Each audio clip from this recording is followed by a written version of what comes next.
Assalamualaikum warahmatullahi wabarakatuh. Kembali lagi di channel Radio Horor. Di kisah kali ini ada sebuah cerita yang ditulis oleh akun Twitter yang bernama @bristory.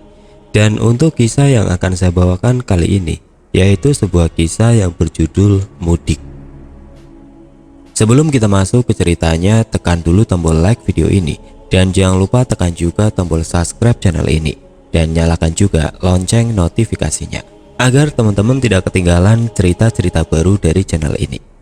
Dan bagi teman-teman yang ingin membaca langsung ceritanya, nanti silahkan saja kunjungi linknya yang nanti akan saya sertakan di kolom deskripsi. Dan jangan lupa follow juga akun Twitter penulis. Dan seperti apa untuk kelanjutan kisah ini? Langsung saja kita simak berikut ini. Kampung halaman merupakan tempat yang sangat nyaman. Apapun keadaannya, sesekali kita harus pulang, apalagi menjelang hari raya. Kali ini akan ada cerita dari dua teman, Yuda dan Hudar, tentang pengalaman mereka ketika mudik lebaran.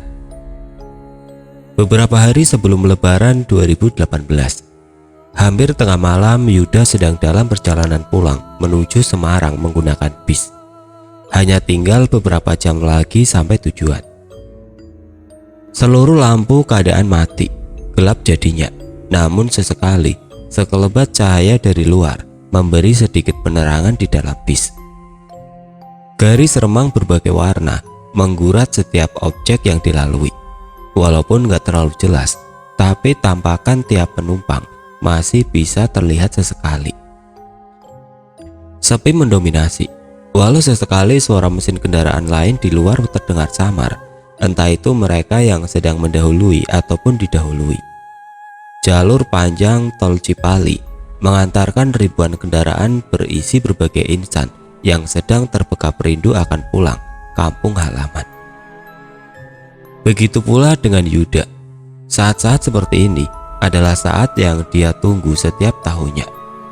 Waktu di mana bisa pulang ke rumah, bertemu orang tua dan anggota keluarga lainnya, menumpahkan rindu melepas penat.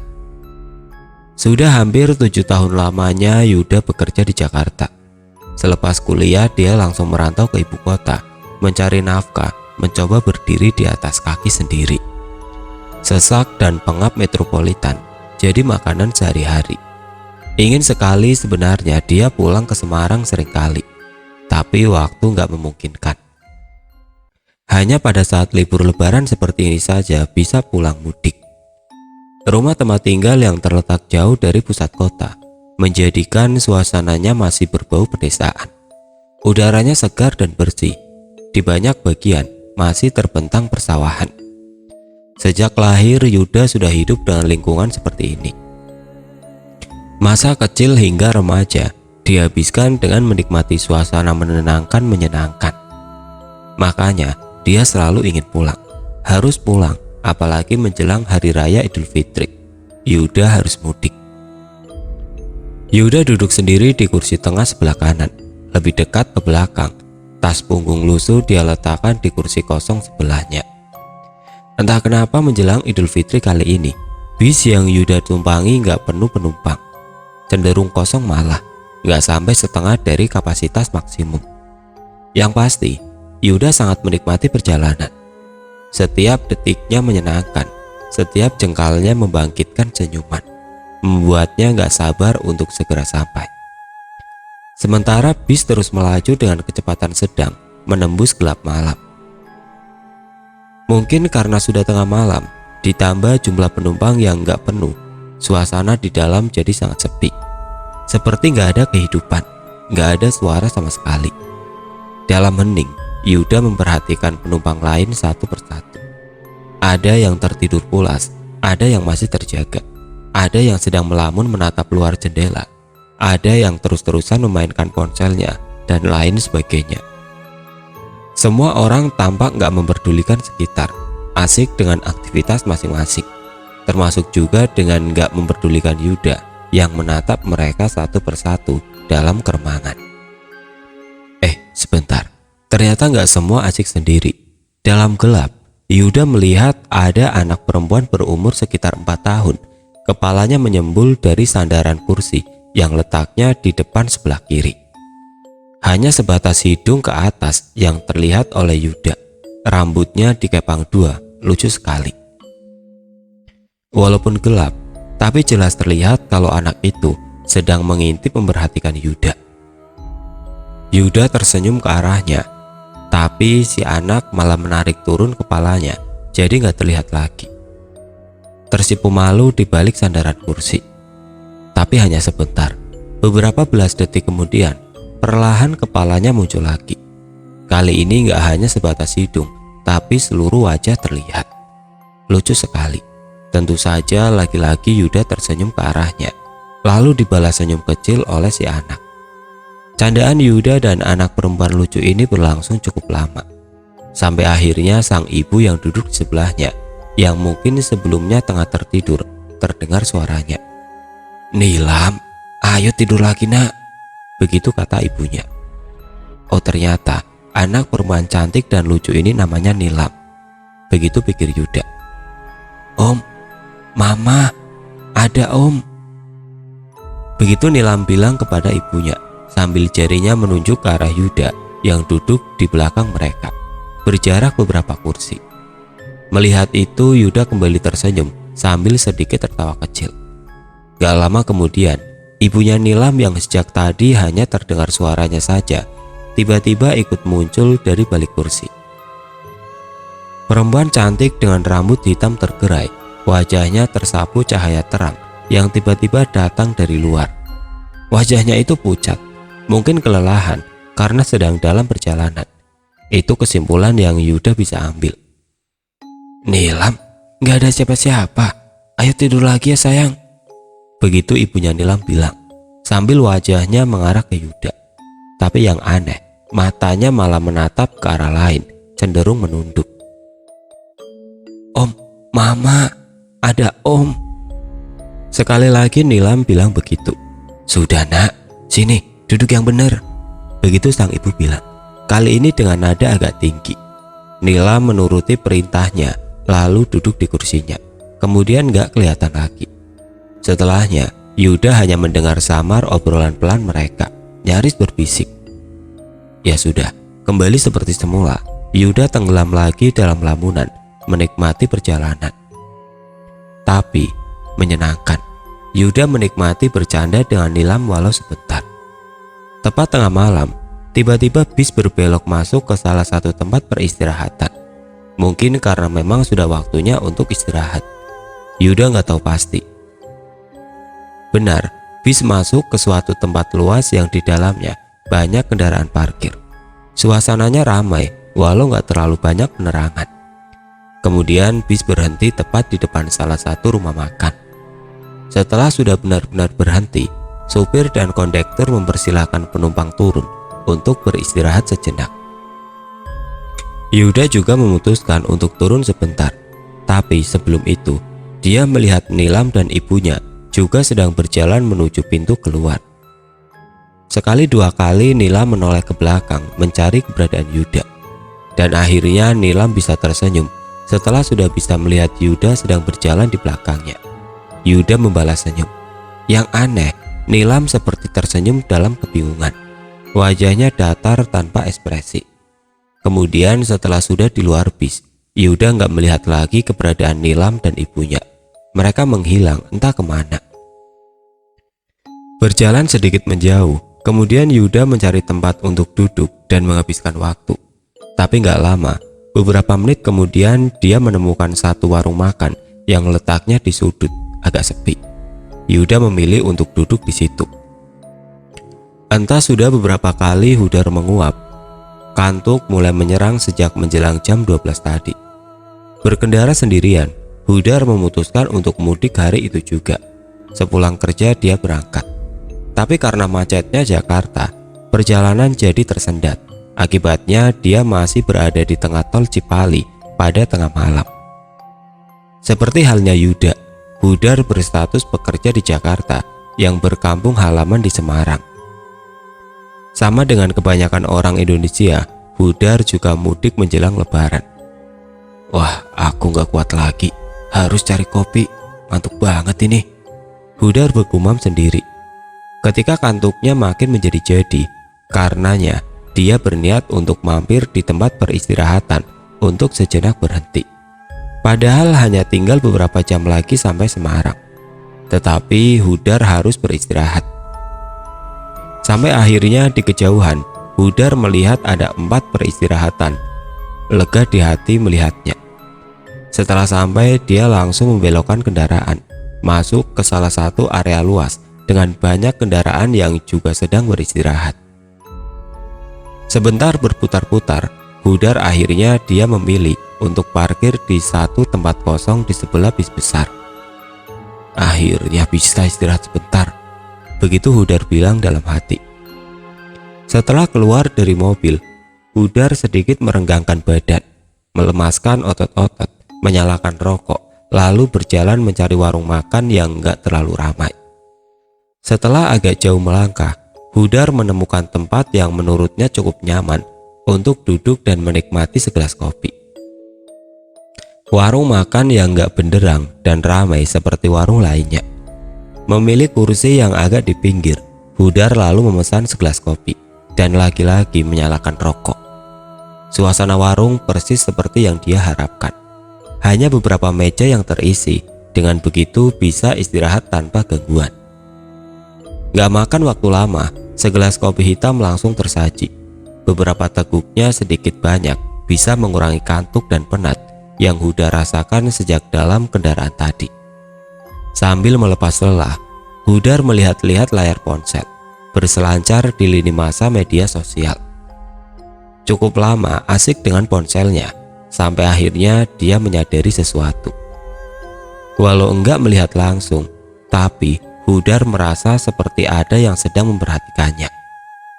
Ada seseorang di dalam warung pada sudut lain yang sepertinya sedang terus memperhatikan. Siapa? Perlahan Hudar menoleh ke orang tersebut. Penerangan seadanya membuat Hudar harus sedikit mengernyitkan dahi untuk memperjelas penglihatan.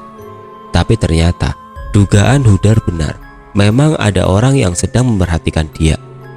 Hanya berselang beberapa meja saja, orang ini duduk sambil terus menatap Hudar sampai akhirnya dia tersenyum setelah tahu kalau Hudar sudah sadar sedang diperhatikan. Sementara Hudar masih belum tahu siapa orang itu. Tapi hanya sebentar, akhirnya beberapa detik kemudian Hudar akhirnya sadar. Yuda. Lalu Hudar berdiri menghampiri orang itu yang ternyata Yuda. Ah, aku kira siapa? Sama siapa kamu, Yud? Tanya Hudar ketika mereka sudah duduk semeja. Sendiri. Kamu mau kemana, Dar? Mudik juga? Iyalah, aku juga mudik. Naik apa kamu? Itu, aku naik bis yang itu, jawab Yuda sambil menunjuk bisnya di kejauhan.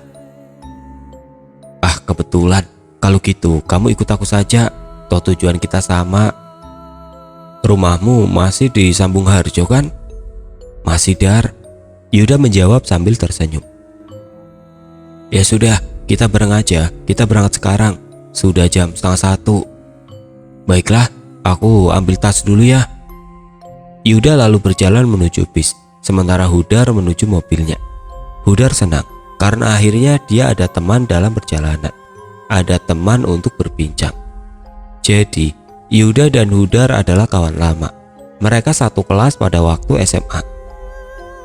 Lalu terpisah setelah keduanya lulus, lalu melanjutkan kuliah di tempat yang berbeda. Karena kesibukan, mereka mengetahui kabar masing-masing lebih banyak dari media sosial atau obrolan antar teman.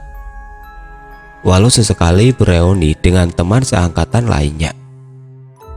Dan akhirnya mereka dipertemukan lagi di satu tempat peristirahatan di Cipali. Selanjutnya bersama berkendara menuju Semarang, kampung halaman mereka berdua. Di perjalanan dalam kendaraan, percakapan lebih banyak didominasi oleh Hudar. Yuda hanya membalas menjawab seperlunya saja. Tapi dalam hal ini, Hudar bisa mengerti, karena dia tahu kalau Yuda memang pendiam sejak dulu. Tapi ya itu tadi, akhirnya selama perjalanan mereka berdua lebih banyak diam. Oh iya, beberapa bulan yang lalu, aku dengar kamu sakit ya, Yud? Hudar kembali bertanya, membuka perbincangan. Iya, tapi sudah sembuh, jawab Yuda singkat. Sakit apa, Yud? Aku dengar cukup parah. Dirawat beberapa hari saja. Lagi-lagi perbincangan berhenti. Yuda yang memang sangat pendiam, ditambah dengan sudah bertahun-tahun lamanya mereka nggak berjumpa. Jadi Hudar maklum kalau perbincangan hanya seadanya, lebih banyak diam. Tapi Hudar sudah cukup bersyukur dengan adanya Yuda. Dia jadi nggak merasa sendirian lagi. Seenggaknya sudah ada yang menemani. Sementara Yuda lebih banyak seperti sedang menikmati perjalanan. Lebih sering menatap keluar jendela, memperhatikan pemandangan dalam diam. Oh, ada sedikit yang mengganggu Hudar. Dia nggak tahan dengan wangi parfum yang Yuda gunakan. Menurutnya, wangi parfum Yuda nggak lazim. Harumnya menyengat aneh. Singkat cerita, akhirnya kendaraan memasuki wilayah Semarang. Aku antar ke rumahmu ya, Yud. Masih di tempat yang dulu kan? Tanya Hudar. Iya, Dar, masih. Ya sudah, kamu kasih tahu jalannya ya. Aku udah agak lupa. Iya, jawab Yuda pendek. Seingat Hudar, rumah Yuda nggak terlalu jauh dari rumahnya. Jaraknya kira-kira hanya 15 menit. Rumah mereka sama-sama nggak jauh di pusat kota. Sudah hampir jam 2, Hudar terus ikuti petunjuk yang Yuda beri menuju rumahnya. Perjalanan yang sudah semakin dekat tujuan, tapi masih terbilang sepi tanpa percakapan. Beberapa saat kemudian mereka mulai masuk salah satu pemukiman di daerah Sambung Harjo. Pemukiman yang tergolong sepi, apalagi terhitung masih tengah malam seperti ini. Gak ada orang yang terlihat sama sekali. Setelah masuk pemukiman ini, Hudar mulai bisa merabah daerah yang sedang dimasuki. Kurang lebih dia masih hafal wilayah walau sudah bertahun-tahun gak datang berkunjung. Setelah sudah melewati beberapa belokan, akhirnya mereka sampai di salah satu jalan yang Hudar yakin kalau itu adalah jalan kecil, tempat di mana rumah Yuda berada. Itu rumahku yang berpagar besi, Dar, ucap Yuda kemudian. Benar tebakan Hudar. Kemudian Hudar langsung menuju rumah yang dimaksud. Gak lama, karena memang sudah dekat, mereka akhirnya sampai di depan rumah Yuda. Hudar parkir persis di depan pagar. Setelah mobil sudah berhenti, mereka lalu turun dari kendaraan. Mampir dulu, Dar, tanya Yuda dengan senyuman. Gak lah, Yud, sudah malam. Besok-besok saja aku main ke sini. Hudar bilang begitu. Ya sudah, terima kasih banyak ya, Dar. Aku masuk dulu. Kemudian Yuda masuk ke dalam rumahnya melalui pintu samping. Padahal Hudar belum beranjak pergi, masuk ke dalam kendaraannya pun belum. Agak bingung. Sebelum pergi, Hudar sejenak memperhatikan rumah Yuda. Rumah besar bertingkat dalam keadaan gelap, hanya lampu teras saja yang menyala. Dia merasa ada yang aneh, tapi nggak tahu apa. Beberapa belas detik kemudian, Hudar memutuskan untuk pergi dari situ, lalu pulang ke rumahnya. Tapi, ketika baru beberapa langkah menuju mobil, tiba-tiba Hudar melihat kalau lampu ruang tamu rumah Yuda menyala terang. Lalu ada orang yang mengintip dari balik tirai. Melihat itu, Hudar tersenyum ke arah orang itu. Setelahnya, ada yang membuka pintu depan. Seorang bapak muncul dari dalam rumah. Cari siapa ya? Tanya bapak itu. Maaf, saya Hudar, Pak, teman SMA-nya Yuda, jawab Hudar sambil tersenyum. Oh begitu, ada perlu apa ya malam-malam? Tanya bapak itu heran. Saya baru saja mengantar Yuda, Pak. Baru saja dia masuk ke dalam rumah, jawab Hudar. Oh begitu. Kalau gitu, ayo masuk dulu. Saya bapaknya Yuda. Ternyata bapaknya Yuda. Sambil tersenyum, beliau membuka gembok pagar rumahnya. Setelah pagar terbuka, Hudar yang masih agak kebingungan dipersilakan masuk. Di ruang tamu sudah menunggu seorang perempuan parubaya menyambut dengan ramahnya. Perempuan itu adalah ibu dari Yuda. Mungkin bapak sama ibu sudah lupa, saya Hudar, teman SMA Yuda, Waktu SMA dulu, saya beberapa kali main ke rumah ini. Hudar membuka percakapan. Oh, tentu saja kami masih ingat, nak, jawab ibunya Yuda sambil tersenyum ramah. Tadi karena di luar gelap, Bapak jadi nggak begitu jelas melihat kamu, Bapak Yuda menambahkan. Jadi, Nak Hudar ini dari mana? Tanya mereka nyaris berbarengan. Saya dari Jakarta, Bu, Pak, mau pulang mudik. Kebetulan tadi dalam perjalanan saya bertemu dengan Yuda. Ya sudah, saya ajak sekalian untuk pulang bareng. Dengan lancar dan tanpa beban, Hudar menceritakan semuanya ketika dia bersama Yuda pulang ke Semarang. Sementara kedua orang tua Yuda mendengarkan dengan seksama. Yang aneh, sejak Hudar masuk, dia sama sekali nggak melihat Yuda lagi. Hanya kedua orang tuanya saja. Jadi begini, Nak Hudar, mohon maaf sebelumnya kalau saya akan menceritakan sesuatu yang akan membuat kaget. Bapak akhirnya mulai menjelaskan, sementara ibunya Yuda mulai menangis perlahan. Hudar nggak tahu sebabnya apa. Mereka kemudian bercerita sambil menjelaskan panjang lebar kisah yang membuat Hudar menahan nafas. Mereka bilang sebenarnya Yuda sudah meninggal beberapa bulan sebelumnya. Almarhum sakit keras ketika sedang tinggal dan kerja di Jakarta. Hudar terperajat kaget mendengarnya. Padahal baru saja dia mengantar Yuda pulang ke rumahnya.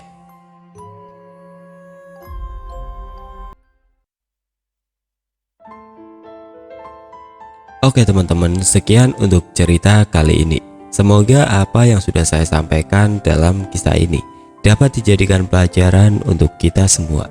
Dan bagi teman-teman yang baru bergabung, jangan lupa untuk like, komen, share, serta subscribe channel ini. Dan nantikan kisah-kisah horor berikutnya tetap di channel Radio Horor. Wassalamualaikum warahmatullahi wabarakatuh.